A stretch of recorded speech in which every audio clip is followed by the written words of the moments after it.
Now, The Tempest is the last play written entirely by Shakespeare. It's a very important play. It's a very important play.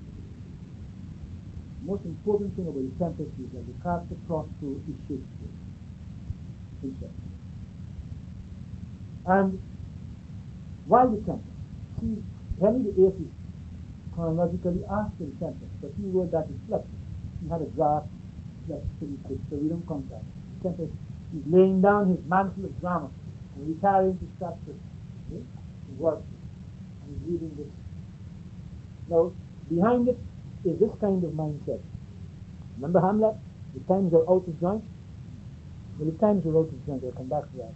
It is 1610, 1611. And also, as I said in the play, Ariel is a very delightful spirit. I said about the church and I said, hell is empty. All the devils are here. This is a remark you may feel to apply to those days as well as these. Also, there's this beautiful song. In this I thought that poetry was very significant to the song of Shakespeare. In the same to The Tempest. In fact, same area as in Gonzalo is speaking. Gonzalo is an old, supposed to be a wise counselor, one of those political scientists that they hire, and you pay money to him, he's sleeping. The area goes and sings in his ear and says, while you hear the snoring lies, open-eyed conspiracy, this time the state. If of life you have a care, shake off slumber and beware. Awake! Awake! You can see the symbolism. I don't have to tell you this. You're not, I hope you're not children, you're not infantile in appreciation. Many people out there are sleeping. And whilst they're sleeping, open-eyed conspiracy is running rampant. And part of your function is awake. Now that's the context in which he's going to write this play. He's asking the question. He's saying, I want to write about a generation of change. Heraclitus said, nothing stands still. All is flux. All is change. You never step into the same river twice, says Heraclitus. You are not standing still. You're going around the earth in its axis, and around the sun with the earth. Your atoms and molecules, if they exist, because nobody's proven it yet, are moving around, not standing still. Therefore, since all is change, what we see is change. The most important thing is the generation of change. And I will, as a last service to my countrymen in the world, write about the generation of change. What principles you must adopt when you're going to generate change? How do you identify the need for change, the direction of change? His answer is, it must be principles of harmony, consistent with natural law. But I'm going to teach them by a separate principle called allegory. I'm going to use a tempest. Because tempests and storms and whatever generate earthquakes, generate change. They change people. They change things. So the plays it named, as it usually does, Prospero, or the Duke of Milan, or Miranda, no? Names it Tempest. There is also this factor. Because he always writes plays about which the people know the story. Because he hates people to go into his plays, maybe to get the narrative, what happens to whom next. He hates that. That is why I've been telling those who've been practicing to receive this dramatic irony. The audience knows what's going to happen before they come in. So when you act, you have to take into account the factor of dramatic irony. But the audience knows that Brutus and Cassius are going to kill Caesar. And as Antony and Octavius are going to inherit the earth for a while, and Cleopatra is going to spray Antony, and Octavius is going to become Augustus. And we're going to name a whole month August after Augustus. They know all that. He doesn't want to waste time. But all his plays are like that. You don't go, what's going to happen next? Is it so popular business? Closed down. At 11:53 I go see somebody, 11:54 I find some second man. You must know what's going to happen. Because he invites hypothesis formation about events of which you know. He's interested in cause. If you don't state popular events, you will not get a focus on causation. People will want to know what event is next. They won't go into what is the cause of the event. That's the causation. So what did he do? In around 1605, 1606, ship left Britain to go to Virginia. And this is the case relevant to America. Because you know it's after Elizabeth died that settlers really started coming. And this ship left its supplies and settlers for Virginia. In the Caribbean area, a tempest occurred.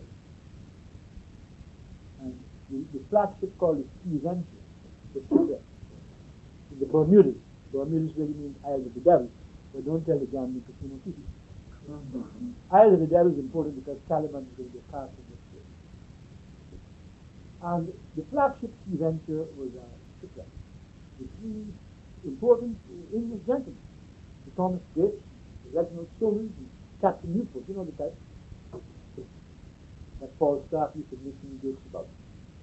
Well, they were shipwrecked, and what they did, they lived in the island in the state of nature for a while, and they got the wreck of the ship, and from it, they built two caravels, two smaller ships, and sailed on and reached Virginia.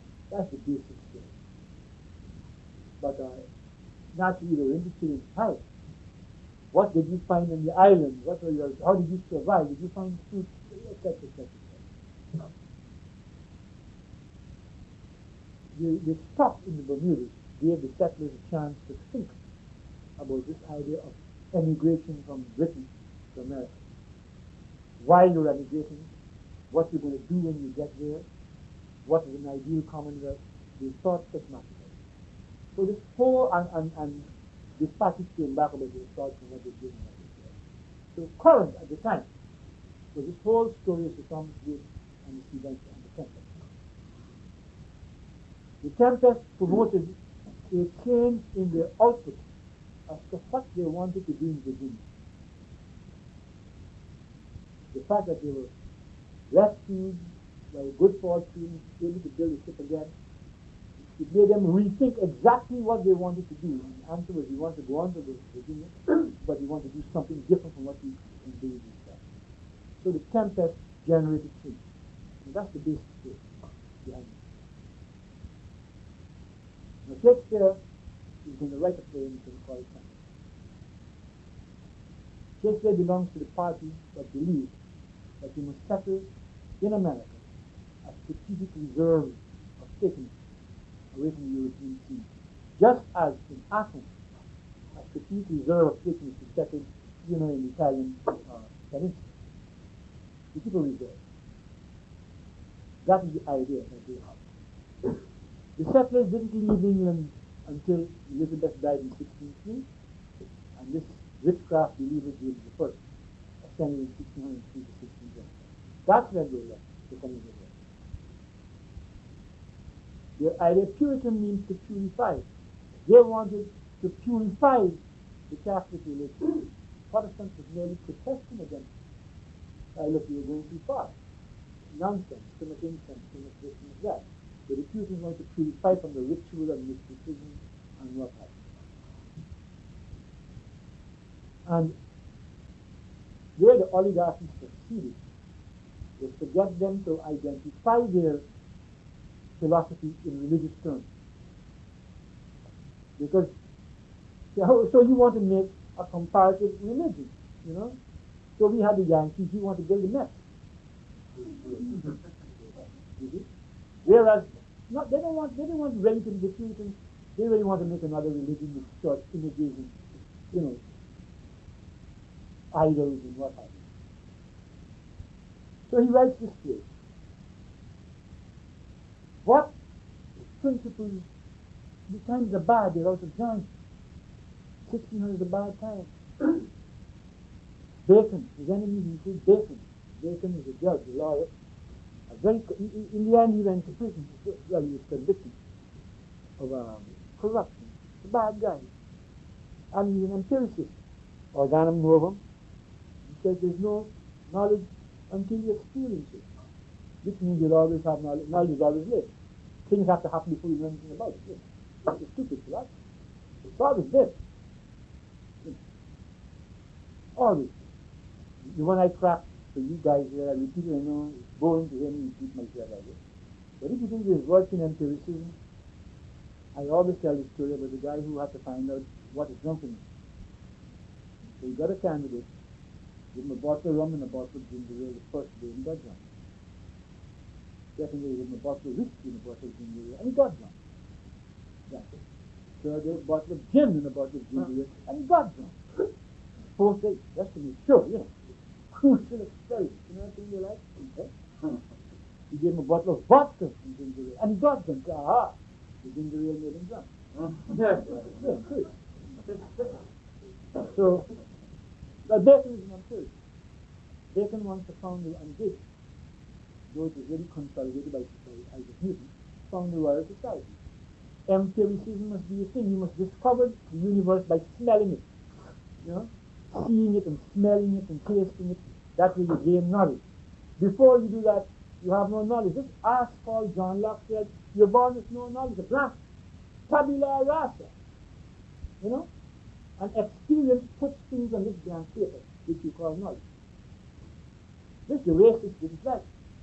Because the racist meant that if, say the racist, if a black guy was born in London, he was born black, and he would get exposed to the same experience that the white guys would. So the racist didn't like Locke like Hobbes, didn't like Locke too much with it. Talk about tabula rasa. A difficult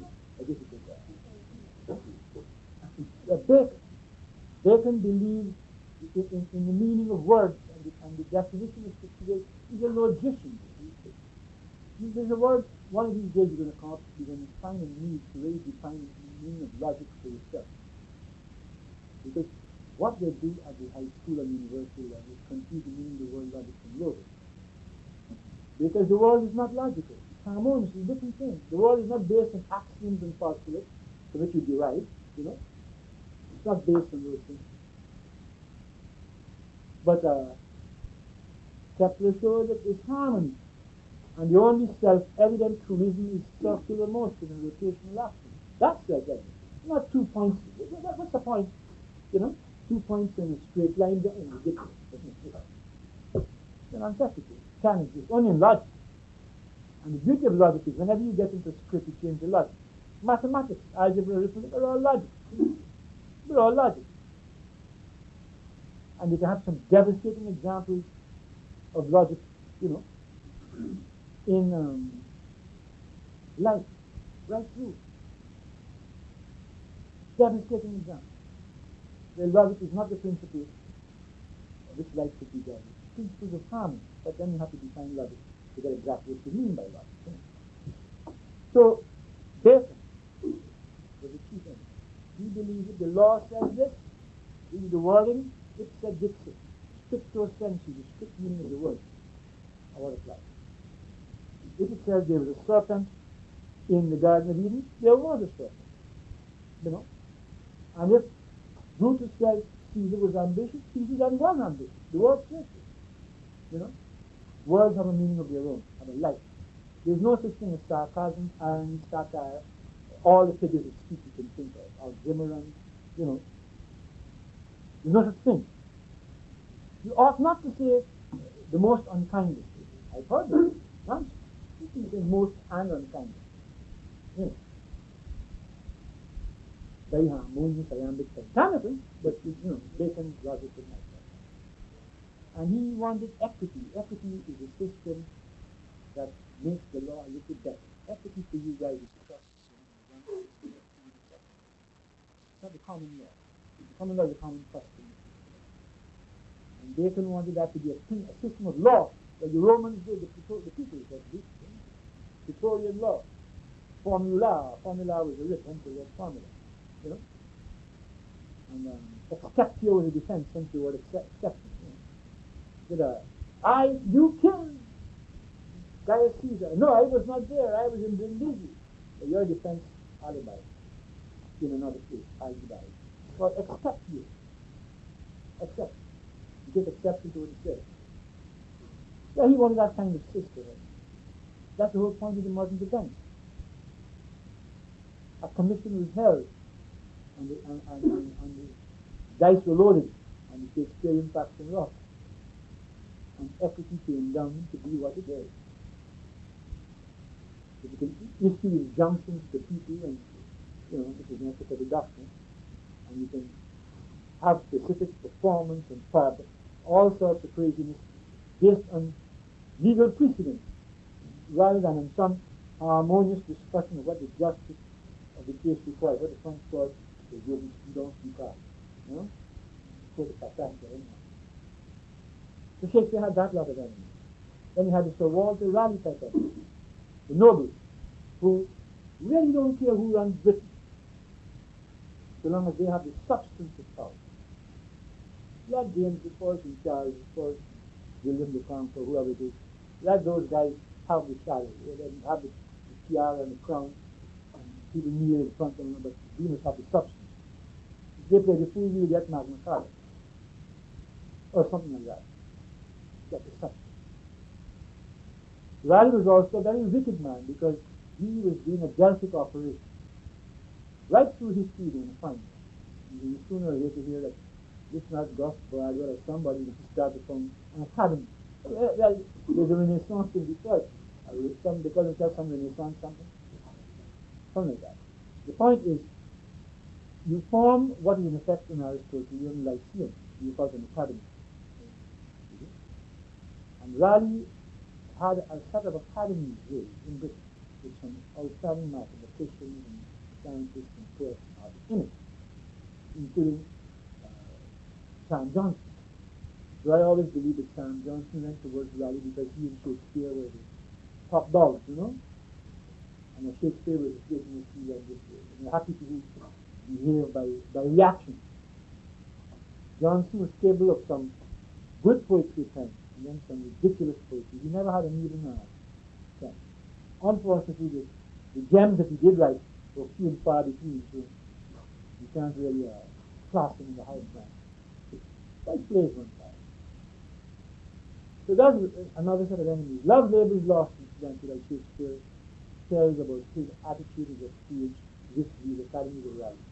Love labors lost. That's the first thing he wrote in television. So he, the times are out and joined with all these enemies, and he asked himself, there's a need for change. You got this man who's in the throne now, the son of Mary, Queen of Scots, about whom Schiller wrote, you know that. This man here has written a book called Demonology. He believes in witchcraft. He says so.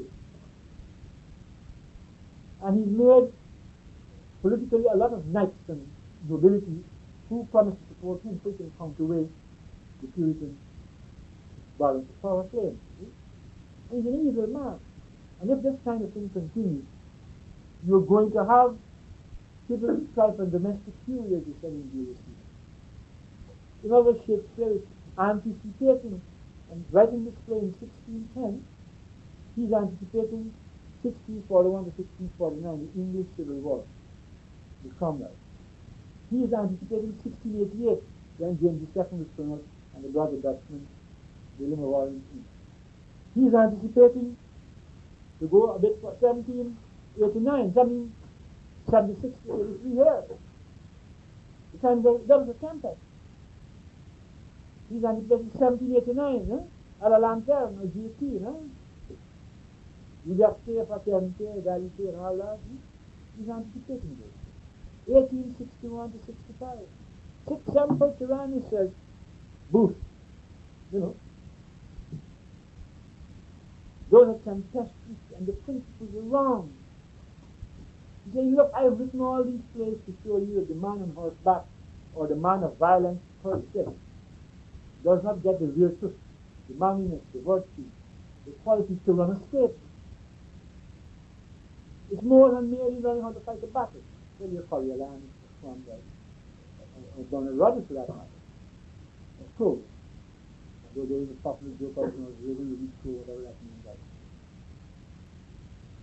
That's not sufficient. But there's one fundamental hypothesis behind the reasoning. Life of human beings must go on. And the state must go on. And we are here on earth. And this is the fundamental starting point of the illustration. To ensure that human life continues in the planet and that proper statecraft in a platonic way trends.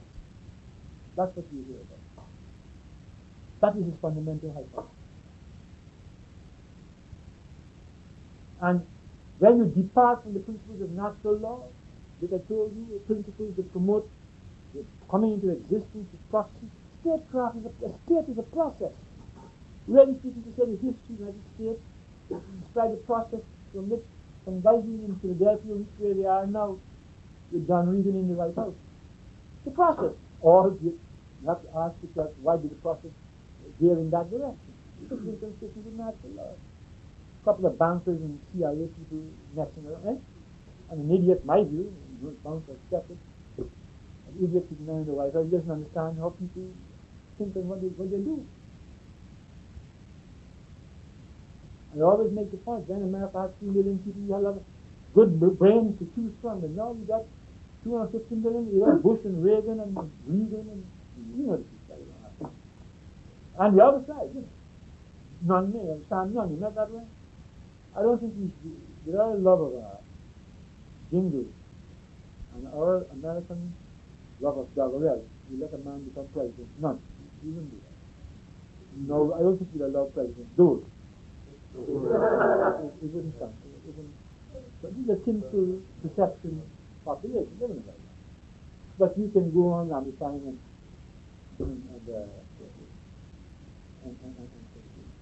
you certainly wouldn't allow President Jackson. That is not that. One Jackson is bad enough. That everybody seems to like. I can't understand how the Democratic Party could like Andrew Jackson. Your whole, I can tell you about the third world. We recognize one of the biggest and most stupid presidents America ever had was Jackson. But I come up here, I have to keep quiet. Because when you're a guest, you know, in a host country, you don't want to attack one of the heroes. But I thought you not. Then you have to read about Biddle's Bank and all that backwoods nonsense you went on. Anyway. So that's what Shakespeare said. Administration, you see, statecraft hasn't got to do with geography. Administration has to. How you administer things, you know, has to do with geography. Whether it's a city or island or region. How far your wit could run, you know, how far it could be effective in your government. That's administration. But statecraft is the people. The principles by which people should conduct themselves and how they should be guaranteed. That's what the statecraft is about. So the first thing I have to remind you of is to be careful of the criticisms you read if you go and pick up Tempest or any Shakespeare book. You see these guys with the footnotes and the publishers of London or Cambridge or Harvard, they're going to write to the romantic interpretation. That's an operation. Let me tell you this, I mean, I've stated before. When Shakespeare died in 1616, and then his plays fell out of favor. They start, oh, by the way, they even had a fire, you know, at the Globe Theatre when the Tempest was active. Anyway, they closed down the theatres in 1642. The Puritans got it closed. You know, because it's immoral. There's a black fellow named Othello walking around and blonde killing it's a morality. And Antony and Cleopatra and all that. 16, they closed it down. Shakespeare was, so that's the first operation. The operation to describe this guy by saying he's really immoral. The second operation was that after the period of the Commonwealth, Charles I was executed in 1649, cut his head off. It wasn't his day. And Richard Cromwell, and Oliver Cromwell took over as protector of the Commonwealth. I don't want to call himself king. The joke is when he died in 1658, he died 1649 to 58. You know, they put his son to become protector. Richard Cromwell succeeded him. It's like the Kennedy, you know, they wanted a dynasty. One getting and the rest, you know, one after the other. It's a way to understand the Soviets. All you have to do to change the name, don't call it Tsar, call it Secretary General. You know, Tsar is unpopular, don't call a man Tsar. You marry once, and then you live with 3 women during your life after, you call them wife if you like. It makes my wife, but yeah. Nominalism, that's fine. So, they revived Shakespeare when Charles II came to the throne. Restoration. Clever guy Charles II. He was a politician. He was a Catholic, but publicly a Protestant. The kind of Catholic who isn't afraid to go into the Protestant church and sing the Protestant hymn and take the Protestant communion because he knows that what they're giving him is wine and cake, or biscuit, whatever it is. He doesn't mind. Also, he's got his girlfriend, Nell Gwynn, you know, and there was a film I saw once with Alec Guinness, where he was captain of a boat going to Tangier from Gibraltar, and he had the wife, the English wife here, and the hot-blooded Arab girl over here, and he had a picture in his stateroom like this, and when the ship was halfway across, he swing the picture around. This is a beautiful, you know, thing going on. He had a wife for the comforts of domesticity and roots and what have you, and he had a wife for the sensuality, Yvonne de Carlo. But as Robert Burns said, the best laid schemes of mice and men, gang after play, often go astray. And of course, the wife had to go in a sudden emergency time here and found the other woman, blah, blah, blah. You know, the comic basis that time. Now, the child, the second was, you know, the guy who had his head, you know, on love. His brother was in England, you see. The king's first child becomes Prince of Wales, and the second child becomes the Duke of York. So, Charles II was a Prince of Wales, and his second brother was the Duke of York. And with his second brother, he gave New Jersey in this area too. That's how New York got its name. They never asked the child that. What's the relationship between the Wars and the Roses, the York, and New York? Well, the thing is that it's a kind of feudal estate that Charles gave his brother, Duke of York, hence New York. And the brother promptly sold a piece to Carteret and two others who came down from New Haven. Carteret saving, that which is now called New Jersey. But then I'm merely a man from outside, I'm not supposed to know the history of New Jersey. Anyway, when the Restoration occurred, they revived Shakespeare. Oh, well, you might say, well, look, because, well, the second is a good politician. He revived this guy. But he deployed the Drydeens and the Colley Sibyls to rewrite it. You don't want too many plays with kings losing their heads. I mean, I'm a king, yeah, it's bad. You raise the idea that kings are expendable, you know. Let the comedies run relatively unchanged, but drastic things in some of the serious dramas. And Shakespeare was revived with this guy. And everything was going well. A lot of obscure dramatists were letting go here on the screen. John Gay, you know about him. That's before gay was a bad word. But then a man was born in Germany in 1759 and died in 1806. A nationalist poet. Now France and Britain got their nationalism long before Germany. Germany was late. By the time Germany came along, the Industrial Revolution in France and Britain were well advanced. And a Dante-type republic had been established in France under Louis XI, and Britain, Tudors, 97, 1509 died. Yeah, so Germany was late. So along comes this poet, among others, and they're writing, Württemberg, and Vienna,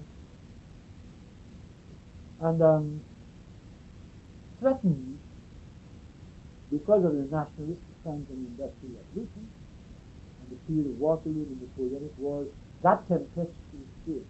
That was killed. To become the star in the European Parliament.